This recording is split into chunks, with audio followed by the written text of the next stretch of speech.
제5장 영혼과 사랑의 대화. 잊을 수 없는 얼굴. 맑은 가을날 낮의 일이다. 아무 일도 없는 권태에 쌓여 뜰 안에 앉아 있는데 친척집 아저씨가 놀러왔다. 아저씨라야 나보다 대여섯 살 위밖에 안 되는 장난꾸러기였다.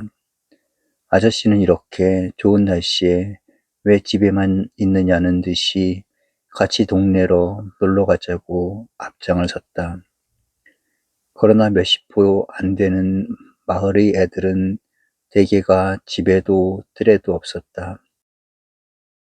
모두들 학교에 가서 아직 돌아오지를 않았던 모양이다. 그때 나는 아직 어려서 학교를 갈 나이가 못 되었지만 아저씨는 왜 학교에 나가지 않고 있었는지 모르겠다. 동네에서는 제일 부잣집에서 자랐고 좋은 양복도 입고 다녔는데 우리는 심심했던 나머지 동네 밖으로 발걸음을 옮겼다.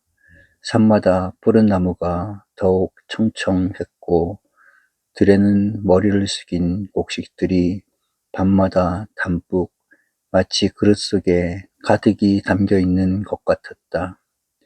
하늘은 한없이 맑았고 선선한 바람이 곡식들을 위하여 할 바를 다했다는 듯이 유유히 불어오고 있었다. 아저씨는 열심히 나에게 무엇인가를 해득시키고 싶었던 모양이다. 그 얘기는 퍽이나 자기네가 부자였기 때문에 피지의 훌륭한 초등학교에 입학하게 되었다는 것, 그 학교에는 학생들이 1000명이나 된다는 것, 우리 마을에 있는 학교 같은 것은 어림도 없다는 이야기였다. 그런데 아저씨는 왜 자기가 오늘도 학교를 안 갔는지는 얘기를 하지 않고 있었다. 그래서 나 혼자 어머니가 들려주시던 얘기를 생각해 보고 있었다. 아마 우리 아저씨가 공부를 아주 못했던가, 그렇지 않으면 나쁜 짓을 자꾸 했기 때문에 학교에서 쫓겨났는가 보다 싶었다. 언젠가 어머니가 아버지에게 얘기하는 것을 들었던 때문이다. 얼마 후에 아저씨는 나에게 얘, 너 사과 먹고 싶지 않아? 라고 물었다. 먹고 싶지 뭐. 그러나 사과가 어디 있어야지. 그렇게 대답은 하면서도 부자이며 잘난 듯이 보여지는 아저씨가 어쩌면 사과를 줄 것 같은 기대는 컸었다. 아저씨는 무엇인가 한참 생각하는 듯 싶더니 그래 내가 사과를 먹게 해줄 테니 나만 따라와 하는 것이었다. 아저씨는 신이 나는 모양이었다. 그 엉큼하게 쑥 들어간 두 눈에는 즐거워 못 견디겠다는 듯 싶은 주름살이 잡히더니 얼굴은 온통 기쁨으로 가득 차 보였다. 마치 이렇게 유쾌한 일을 왜 생각해내지 못했던가 싶은 표정이었다. 그때 아저씨네는 논도 밭도 과수원도 많았다. 그러니까 나는 아저씨가 자기네 어느 과수원으로 데리고 가는 것으로만 생각했다. 그리고 남들은 아저씨를 다 나쁜 애라고 말했지만 나는 그렇게 믿지를 않았다. 아저씨는 나에게는 언제나 친절했고 자기만의 비밀도 잘 얘기해주는 것 같았다. 이미 결심이 섰다는 듯이 아저씨는 계획대로 나를 신복과 같이 믿고 일을 진행시키는 것이었다. 나는 아저씨를 따라 하늘을 찌를 듯이 솟아있는 포플러 나무 밑을 지나 한참 동안 밭 사이 두렁길을 걸었다. 얼마 후에 우리는 어떤 수수밭 옆에까지 왔다. 아저씨는 재빠르게 사면을 둘러보더니 자기를 따라오라는 명령을 남기는 순간 수수대들이 우거져 있는 밭속으로 뛰어들어갔다. 나도 아저씨를 잃어버릴까 싶어 곧 뒤따랐다. 아직 채 익지는 않았으나 붉고 짙은 색깔의 껍질을 가진 내 키의 배나 자란 수수대들이 무한히 넓게 멀리까지 자리 잡고 있었다. 아저씨는 나에게 여기 꼼짝 말고 앉아 있으라는 명령에 가까운 부탁을 하더니 수수대들을 헤치며 어디론가 사라져버렸다. 끝이 보이지 않는 수수밭 속에서 얼마 동안 시간을 보냈다. 한참이 지났다. 허리를 구부리고 살금살금 수수밭 고랑을 기어오는 아저씨의 모습이 나타났다. 아저씨는 목소리를 죽여가면서 어디야, 너 어디 있니? 라고 묻는 것이었다. 나는 여기야, 벌써 잊어먹었어 하고 손을 흔들어 보였다. 아저씨는 내 옆에까지 재빠르게 기어왔다. 거의 뛰는 것과 같은 속도였다. 가쁜 숨을 죽여가면서 아저씨는 두 손에 쥐었던 빨간 사과를 내 손에 넘겨주더니 아래 위 주머니에서 5개나 되어 보이는 사과를 꺼내놓는 것이 아닌가. 나는 선망과 감탄의 눈으로 아저씨를 건너보았다. 아저씨는 제일 큰 놈 1개를 벌써 먹기 시작하면서 나더러도 먹어라고 아래턱을 움직이며 싱긋 웃었다. 왜 보고만 있느냐는 책망 같기도 했다. 나는 사과를 2개나 먹었다. 1년이 다 지나도 몇 개를 먹어보지 못하던 사과를 그 자리에서 2개씩이나 먹었더니 벌써 배가 부르는 것이었다. 아저씨도 더 먹을 의욕은 없는 모양이었다. 2개를 나에게 주면서 주머니에 넣고 나가자는 것이었다. 수수밭 밖은 여전히 맑고 볕이 내려쬐고 있었다. 아저씨는 우리 집까지 같이 오면서 이 다음에 또 먹고 싶거든 나보고 얘기해 라고 깊은 사랑과 친절을 보여주었다. 참으로 고마운 아저씨라고 생각되었다. 방문을 열고 들어섰더니 텅 빈 컴컴한 방 아랫목에 아버지만이 앉아 있었다. 언제나 다름없이 검은 테의 안경을 낀 채 책을 읽고 있는 것이었다. 나는 가까이 내려가면서 아버지 사과 먹을래? 라고 물었다.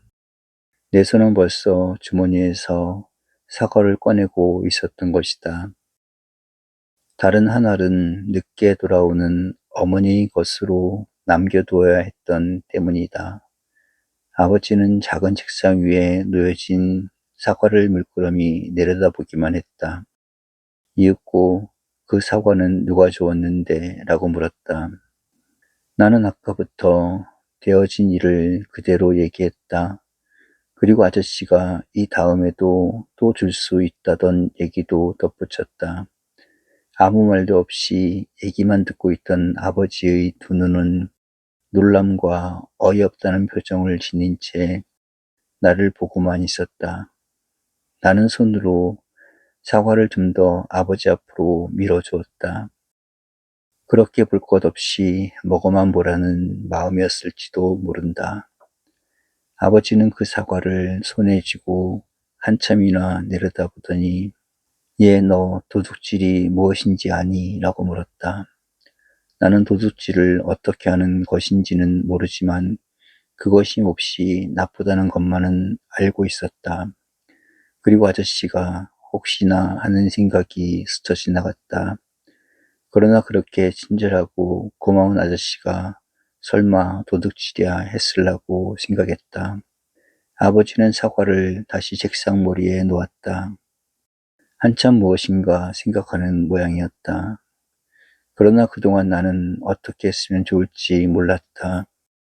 왜 아버지는 저렇게 잘 익어 맛있는 사과를 안 먹는가 생각도 해보았다.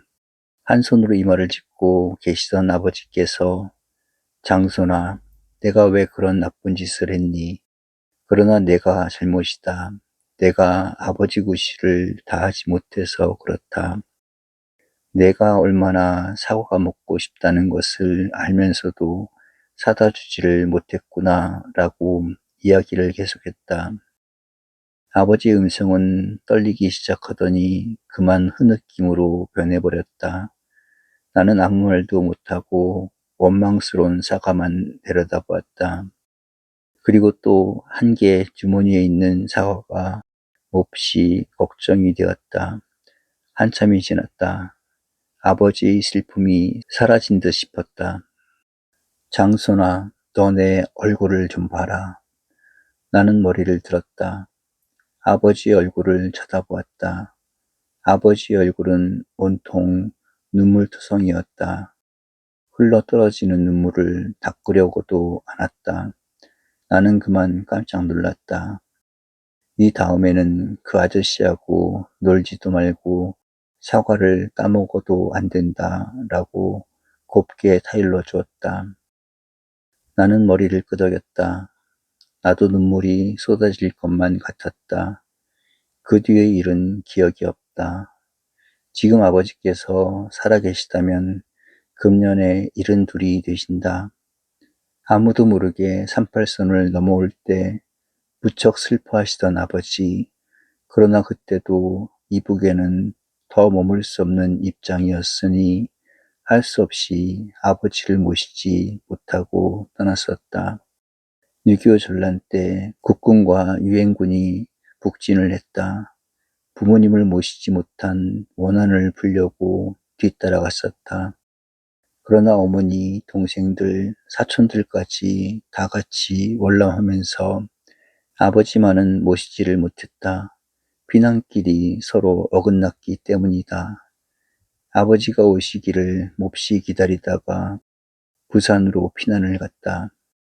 그래도 혹시나 싶어 텅 빈 서울에 한 번 더 와보았으나 아버지의 소식은 없었다.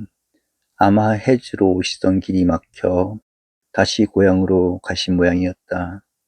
나는 지금도 아버지를 생각만 하면 슬퍼진다.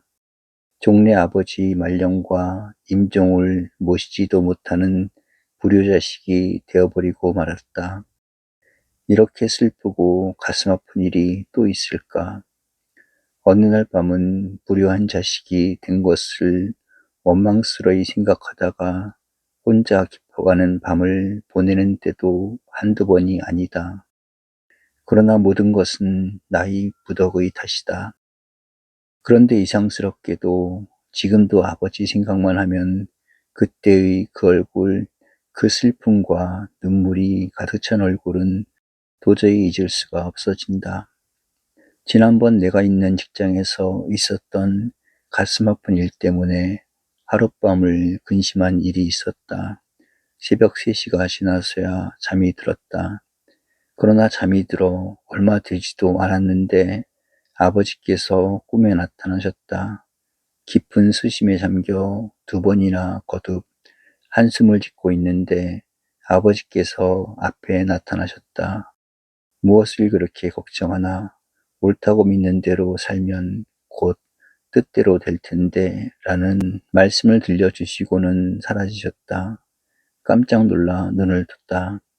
아버지는 계시지 않았다. 그러나 다시 눈을 감았을 때 떠오르는 아버지의 얼굴은 여전히 어렸을 때 본 그 얼굴이었다. 그렇다. 한평생 그 얼굴만 잊지 않고 산다면 모든 것은 문제가 아닐 것이다.